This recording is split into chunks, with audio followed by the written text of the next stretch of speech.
Ser podcast.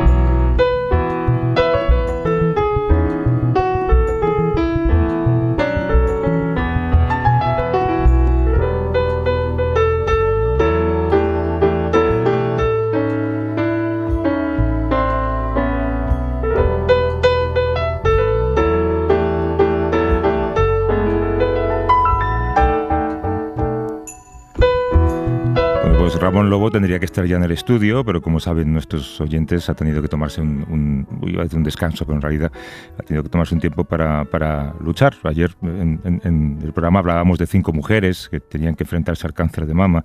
Una de ellas, recuerdo que decía algo así como que el cáncer es una lotería que te puede tocar en cualquier momento. En esta ocasión le ha tocado a nuestro compañero Ramón, le guardamos la silla, va a estar siempre presente su sombra, pero sabemos que va a volver porque, como dice él, hay que hacerlo que solamente sea para no dar el gusto al gobernador del Banco de España para ahorrarse su pensión que acaba de empezar a cobrar. Nosotros vamos a seguir con esta cita con la información internacional desde un ángulo muy distinto, porque la vamos a mirar desde más lejos. Y lo vamos a hacer en compañía de un periodista al que admiramos mucho y al que leemos mucho, que es Marc Bassets, corresponsal del País en París. ¿Cómo estás, Marc? Buenos días. Hola, buenos días, Javier. Buenos días a todo el equipo y a todos. Y muchas gracias por tenerme. Es un verdadero placer. Y un abrazo bien fuerte a Ramón. Si nos estás escuchando, Ramón, fuerza y ánimos. Claro que sí. Marc, que yo sepa, tú has vivido en Bruselas, en París, en Berlín, en Nueva York, en Washington. ¿Cuántas veces has cambiado de colegio a tus hijos o de país? Varias veces. Mi hija nació en Berlín y mi hijo en Nueva York. Sí, han cambiado. De momento va bien. Han cambiado, han vivido en varios continentes y países. Claro, para ellos volver a casa es volver a ¿qué país? ¿Volver a Cataluña? Bueno, mi mujer es de Madrid, entonces cuando volvemos a España vamos a Madrid y a Barcelona, pero sí, yo creo que los hijos de personas que se han movido mucho por el mundo, como nosotros, mi mujer también es periodista, esta cosa de las raíces de la casa, ¿no? del hogar, del país al que uno pertenece, a veces es complejo, pero también tiene una mirada bastante abierta, cosmopolita, ¿no? Yo creo que son... Bueno, la frase esta de ciudadanos del mundo está un poco gastada y ya suena un poco mal, ¿no? Pero bueno, una mirada un poco cosmopolita y abierta. Sí, eso es verdad. Yo creo recordar que mis hijas fueron durante un tiempo al mismo colegio que los tuyos en Washington y uno nunca sabe de dónde son ellos, ¿verdad? Nosotros sabemos de dónde somos nosotros, pero ellos, yo no sé de dónde son. Sí, yo creo que son un poco también de los padres, ¿no? Y de la familia. Quizá la patria, si esta palabra puede usarse, es la familia, la cultura que uno les da y eso, y también los lugares que uno ha visto, los amigos, las ciudades donde uno ha vivido. Oye, ¿cómo ha amanecido París después de esta semana? Escuchábamos antes a las 7 en el informativo las colas kilométricas en las gasolineras francesas, las casas de carburantes. ¿Cómo va el día? Sí, pues te daré las últimas cifras. Ayer un 27,3% de las gasolineras en Francia, en un 27,3% de las gasolineras faltaba algún tipo de carburante y por tanto había colas, en algunas colas considerables todavía, otras van más rápido. Todavía siguen las huelgas en varias refinerías de petróleo, pidiendo, los sindicalistas que hacen huelga y los trabajadores piden mejoras salariales, y hoy, esta tarde, en París, está convocada una manifestación de política, es decir, no sindical, sino una manifestación de la izquierda convocada por los partidos de izquierda, y el martes hay otra jornada de huelga y manifestaciones, estas sindicales, en varios sectores. Es decir, un buen lío, lo que se dice un poco el otoño caliente que sucede a menudo en Francia, pero veremos este año en qué desemboca. Es verdad. Bueno, vamos a adentrarnos en el primero de los temas que propones para hoy. Venga.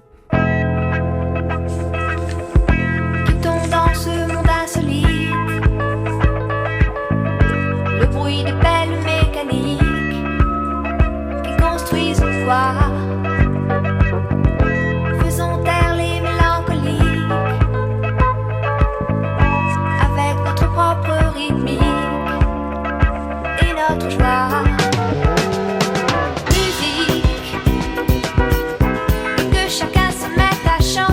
Ramón tiene la prerrogativa de escoger las músicas de esta sección, que es algo que no le permitimos a cualquiera, pero tú tenías que tenerlo también, Marc, así que ahora tienes que explicarte.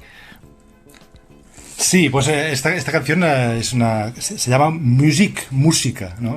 Pensó que es una canción, una celebración de la música, creo, que pensó que era adecuada para empezar esta parte musical del programa, y la canta Franz Gall, una de las grandes cantantes francesas. Empezó en los años 60 con la música yeye, y bueno, pero pasa por diversas épocas. Es una canción de 1977 que creo que da ánimos para empezar un domingo. Es una canción tonificante. Sí, sí que es verdad. Oye, ¿quieres hablar de una persona que tiene un carácter muy complejo? Alguna vez lo hemos comentado en este programa, y sobre todo quieres hablar de una bronca, una gran bronca. Así que cuéntanos. Sí, quiero hablar de Josep Borrell, el alto representante para la política, a ver si lo digo bien, el alto representante para la política de seguridad y exterior común de la Unión Europea. Dicho de otra manera, el ministro de Exteriores de la Unión Europea, el jefe de la diplomacia europea, que ha hecho un discurso esta semana ante los diplomáticos de la Unión Europea, es decir, los embajadores de la UE, de la Unión Europea por todo el mundo. Un discurso sumamente interesante y en algunos momentos brillante, inusual por su claridad y por la franqueza en el análisis. Borrell ha hecho una doble autocrítica. Autocrítica a la UE por su papel en el mundo. Dice que la UE ha cometido el error en los últimos años de externalizar su prosperidad a Rusia y a China, comprando gas barato a Rusia y productos baratos a China, y ha externalizado o delegado su seguridad a Estados Unidos. Esto le ha restado autonomía. Y la segunda autocrítica que hizo, o más bien, Borrell les hizo la autocrítica a los diplomáticos a quienes se dirigía, los que trabajan para él, y les dijo que en su trabajo son lentos, ineficaces.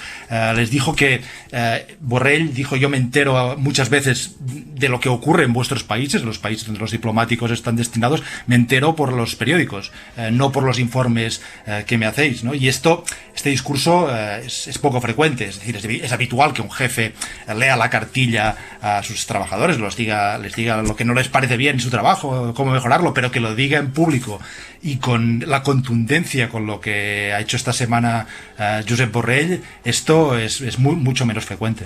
Sí, sí. Me pregunto cómo habrá sentado esta reprimenda a los corrillos diplomáticos de Bruselas, y por eso queríamos hablar un momento con Pablo Suances, que es corresponsal del diario El Mundo en esa ciudad, y es una de las personas, lo hemos dicho muchas veces, que mejor explica lo que ocurre allí. Bueno, primero que mejor lo entiende y luego que mejor lo explica. ¿Cómo estás, Pablo? Buenos días. ¿Qué tal? Muy buenos días. Esto es un poco Borrell siendo Borrell, ¿no? En su clásica arrogancia, pero también su privilegio intelectual, digamos.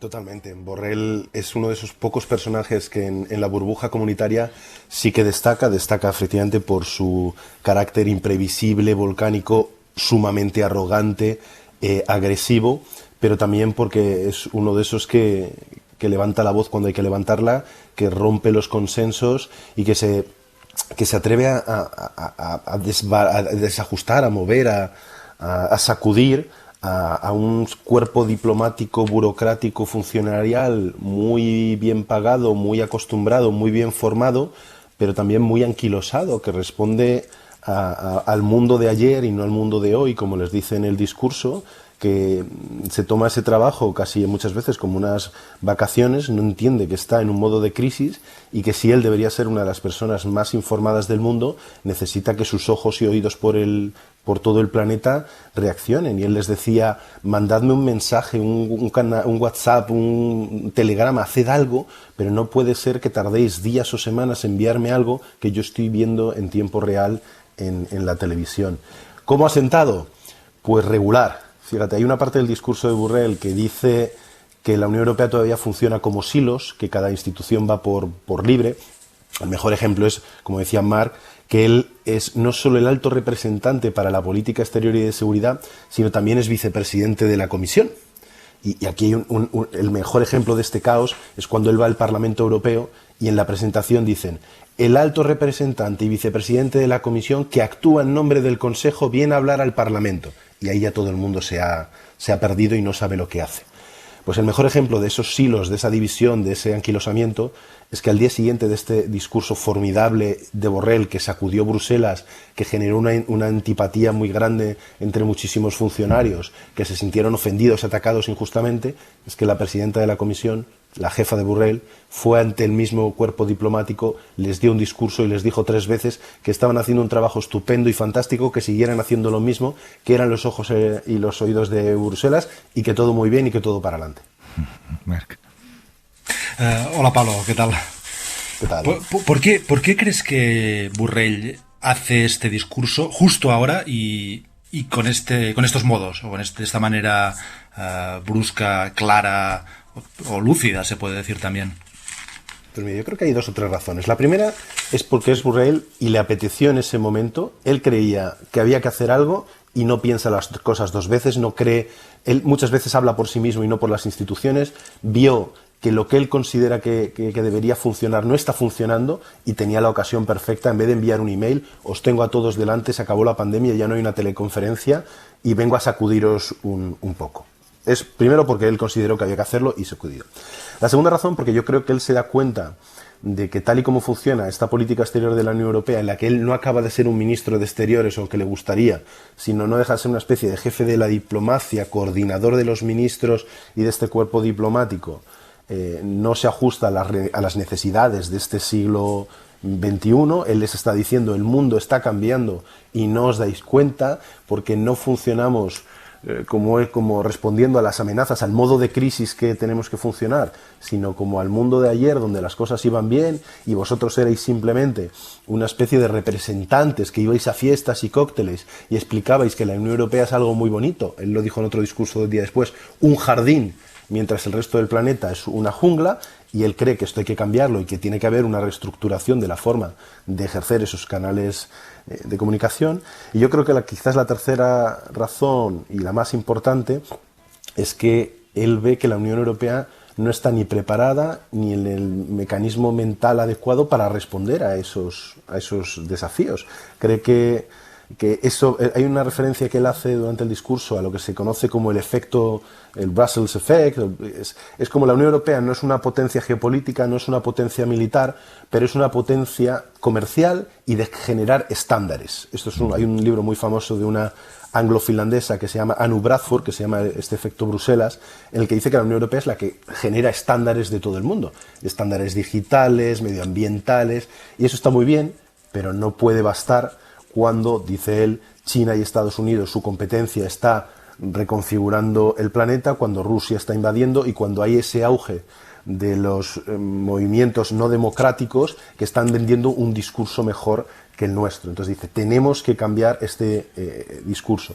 Y no hay nadie en casa que haga un análisis parecido. Ursula von der Leyen tiene un estilo completamente diferente, muchísimo más complaciente, más suave. Charles Michel, que es el presidente del Consejo Europeo, también. Tenemos 3 cabezas que van por el mundo mandando mensajes, no están mandando el mismo mensaje, y el que mandan sus jefes a él no le gusta, cree que no es suficiente, no es complaciente, y como está pasado de vueltas, le quedan 2 días, está al final de su carrera, no le importa ni pisar ningún callo, pues ha dicho, vamos a sacudir un poco esto, porque si no lo hago yo, no lo va a hacer nadie. Y tiene toda la razón. Sí, yo estoy pensando en recomendar la columna que escribe Enrique González en El País, en la que habla de esta arrogancia congénita de Borrell, que es y esta inteligencia extrema, pero la necesidad de demostrarla constantemente. Yo suelo recordar que es la única persona que se ha levantado de este estudio al grito de no me llaméis más durante un debate con Varoufakis. Pero en fin, no sé con vosotros qué tal se lleva, Pablo. ¿Se lleva bien con los periodistas españoles?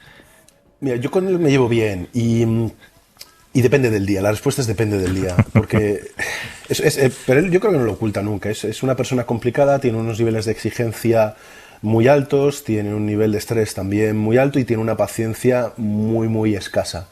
Entonces le cuesta mantener un tono conciliador con todo el mundo, y eso mismo que dices tú del estudio se lo hemos visto hacer en muchos otros casos con otros compañeros, cuando cree que le están preguntando tonterías o que nos estamos centrando los periodistas en cosas que no deberíamos centrarnos, estalla. Al mismo tiempo es una de las pocas figuras dentro del colegio de comisarios o de las instituciones ante las que es imposible no sentir cierto respeto intelectual, porque tiene las ideas muy claras, sí, y va con todo hacia ellas, pisando los callos que tenga que pisar. A veces le sale bien, a veces recordad ese viaje que hizo a Moscú justo hace un par de años, que le salió fatal porque no lo tenía bien preparado, fue un fiasco absoluto. Aprende de sus errores y desde entonces eso no le ha vuelto a pasar. No sé si me consuela esto que me has contado sobre otros compañeros. Pero bueno, Pablo Suances, corresponsal del diario El Mundo en Bruselas. Como siempre, mil gracias, Pablo. Un abrazo. Un placer. Buenas noches. Hasta luego. Who's the real ambassador? It is evident we represent American society, noted for its etiquette, its manners and sobriety. We have followed protocol with absolute propriety. We're Yankees. El verdadero embajador se llama esto. ¿Quieres alegrarnos la mañana o se lo dedicas a Borrell? Se lo dedico a Borrell. Como hablábamos de diplomáticos y de embajadores, bueno, he pensado que era una canción graciosa, bueno, y más que graciosa, una canción excelente, una pieza de un musical jazz de 1962, compuesto por David Brubeck y interpretado, entre otros, por Louis Armstrong, y que habla, en este caso la canción habla de los embajadores de la cultura de Estados Unidos en el mundo, en los tiempos en que Estados Unidos había segregación, pero también habla de la diplomacia, de la política internacional, de la representación de un país, o en este caso, como hablábamos, de la Unión Europea, de Europa. Qué bueno. Hoy, esta semana, el Frente Nacional francés ha celebrado su 50 cumpleaños, que no es poco, y aunque lo ha celebrado con discreción, se encuentra en buena forma. El 25 de septiembre, la extrema derecha italiana también demostró que se encuentra muy bien de salud y ganó las generales. Tú querías plantear un debate que va más allá de lo político, va casi a lo académico o a lo semántico, ¿no? Háblanos de él. Tiene que ver con la nomenclatura de los partidos.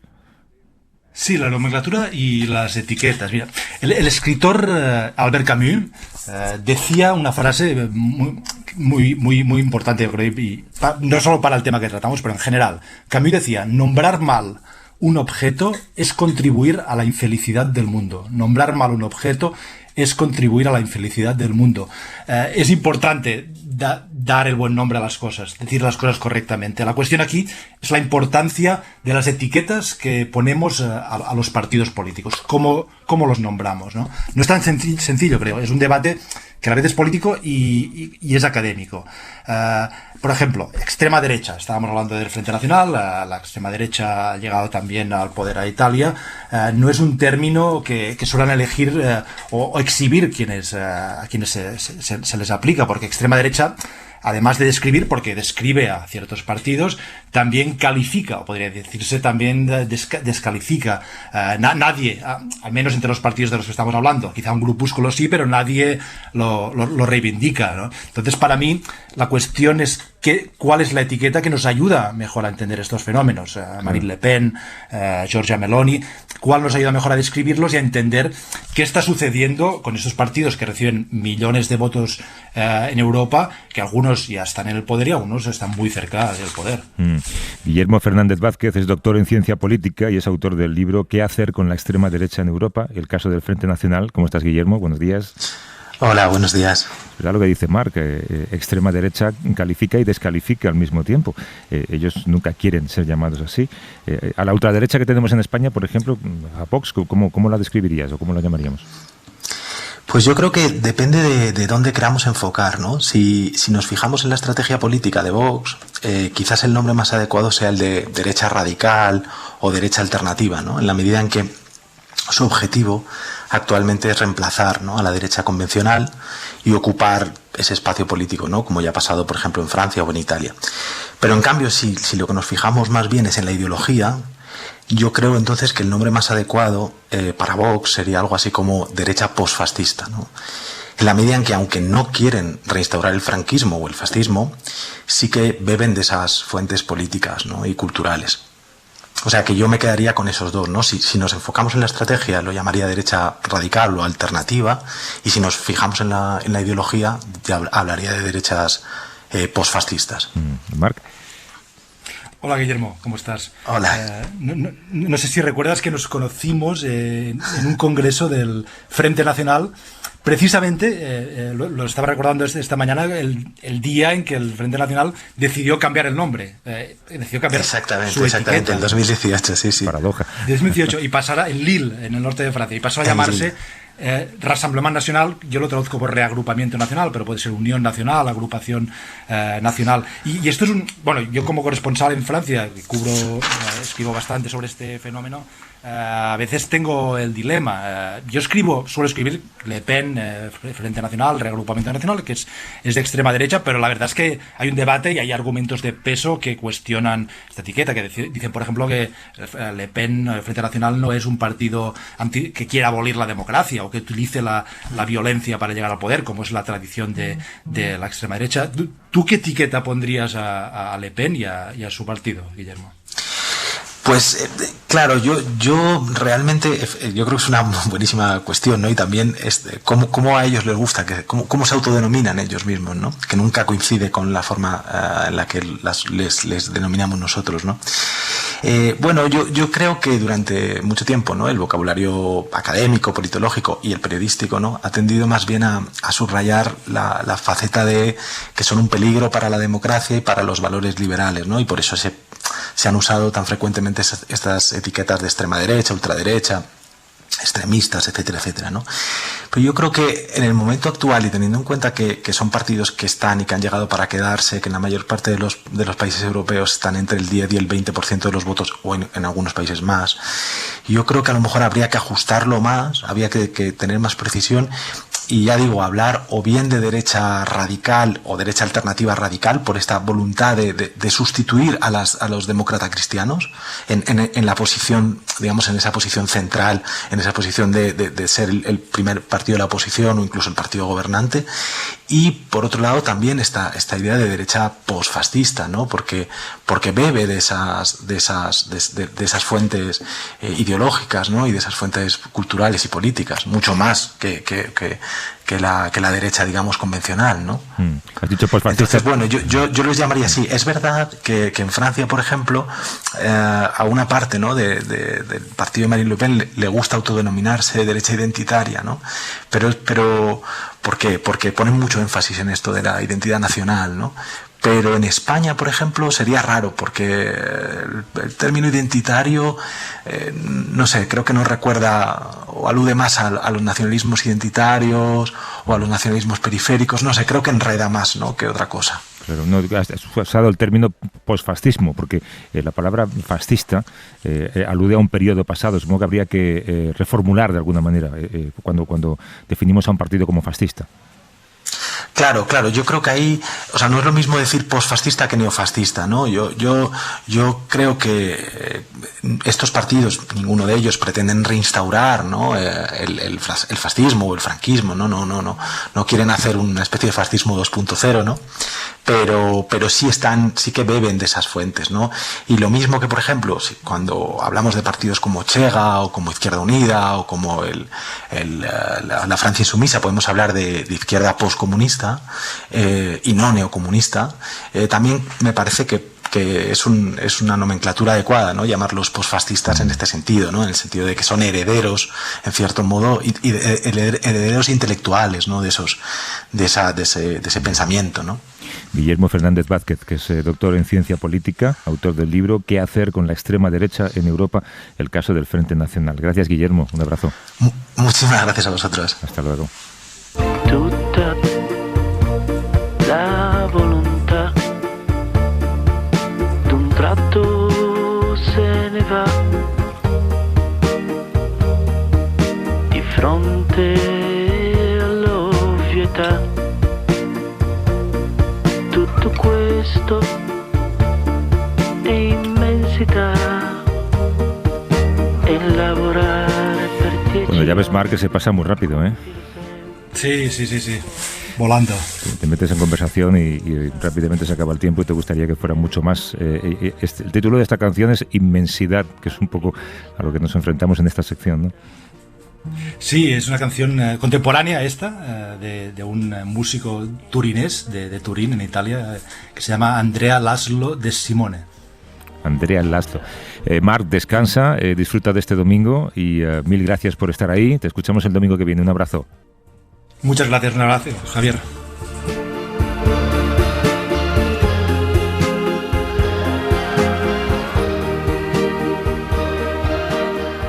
Para no perderte ningún episodio, síguenos en la aplicación o la web de la SER, Podium Podcast o tu plataforma de audio favorita.